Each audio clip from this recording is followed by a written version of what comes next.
यति रमाएको छन् कि आज उफ्रिएर दौडेर यसरी बालमैत्री कुनै चौरी छैन, सबै कङ्क्रिटले भरिएको देश है। यो चौरीमा बच्चाहरूलाई खेल्न पनि चौरीतिर लिएर आउनुपर्छ। यति राम्रो भएर दौडिया छन्, खुसी मनाएछन् बच्चाहरूले। यसरी रमाएको देख्दा नि खुसी लाग्छ आफूलाई है। कतिले भन्छन् दुःखमा रमाउन सिकाउनु, दुःखमा त त्यतिकै रमिहाल्नु पर्यो नि, बाध्यताले हुन्छ। त्यस्तो दुःखमा रमाउनु दिन नआओस् भन्छु बच्चाहरूलाई चाहिँ होइन।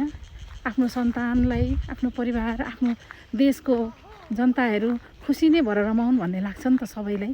त्यस्तै कुरा हो र सधैँ रमाउन पाउन् बच्चाहरूले, खुसी भएर बाँचुन्, सबैको सन्ततिहरूलाई सुख शान्ति होस् भन्ने कामना गर्दछु म चाहिँ। कसैको घरमा दुःख नहोस्, दुई छाक सुख शान्तिले खाएर रमाएर बस्न पाउन् भन्ने मेरो मनले चाहिँ कामना गर्दछ। र त्यसै कारण दुःख सुख आफ्नो जस्तो छ त्यसैमा रमाउन सिकौँ।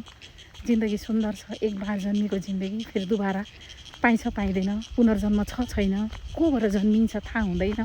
त्यस कारणले चाहिँ एक बारको जिन्दगी खुसी भएर रमाउँ, जे छ त्यसैमा सन्तोष मनाएर रमाउँ।